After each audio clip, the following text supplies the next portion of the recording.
Welcome back to Raja mobile care. இன்றைக்கி வந்து பார்த்திங்கன்னா விவோ Y21 வந்து பார்த்திங்கன்னா காம்போ மாற்ற வந்திருக்கு. இப்போ காம்போ தான் மாற்ற போகிறோம். இப்போ டச்சு வந்து ஆல்ரெடி பார்த்திங்கன்னா செக் பண்ணிகிட்ருக்கோம். டச்சு வந்து ஃபிக்ஸ் பண்ணியாச்சு. இப்போ காம்போ வந்து செக் பண்ணிகிட்ருக்கோம் ப்ராப்பராக ஒர்க் ஆகுதா அப்படின்னு சொல்லிட்டு.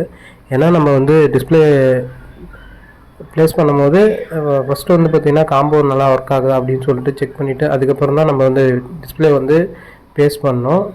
ஓகே, இப்போ வந்து ஸ்டிப்பு ரிமூவ் பண்ணிவிட்டு அதுக்கப்புறம் வந்து சைடில் ஃபுல்லாக வந்து கார்னர் ஃபுல்லாக வந்து க்ளீன் பண்ணணும். ஃபஸ்ட் ஆஃப் ஆல் வந்து க்ளீன் பண்ணணும்.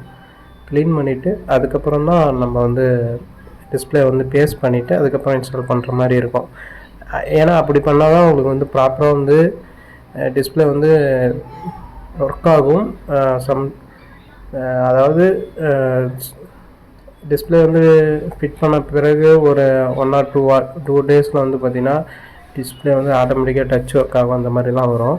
ஆனால் ப்ராப்பராக வந்து க்ளீன் பண்ணிவிட்டு ஒட்டினா தான் வந்து உங்களுக்கு ஃபினிஷிங் வந்து நல்லாயிருக்கும். உங்களுக்கு வந்து டிஸ்பிளே மாற்றின மாதிரியே உங்களுக்கு தெரியாது. அந்தளவுக்கு பக்காவாக இருக்கும்.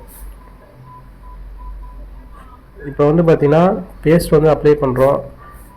4 கார்னர்லேயும் பார்த்திங்கன்னா ஃபுல்லாக வந்து பேஸ்ட் வந்து அப்ளை பண்ணிவிட்டு அதுக்கப்புறம் காம்போ வந்து ஃபிக்ஸ் பண்ணுறாங்க.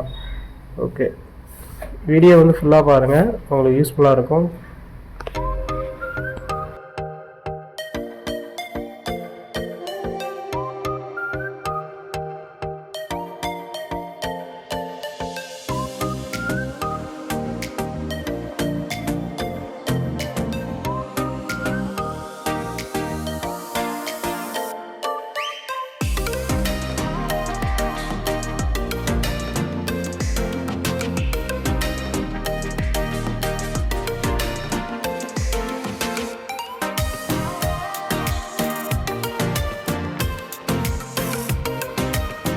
இந்த வீடியோ பிடிச்சிருந்தா லைக் அண்ட் ஷேர், சப்ஸ்கிரைப் பண்ணுங்கள்.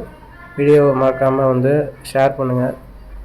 அண்ட் வந்து பார்த்திங்கன்னா இந்த மாதிரி கம்ப்ளைண்ட் யாருக்காவது இருந்தால் ஸ்க்ரீனில் தெரியுற அந்த நம்பருக்கு வந்து கான்டாக்ட் பண்ணுங்கள். உங்களுக்கு டிஸ்டர்ப் பண்ணிக்கலாம். Thank you so much.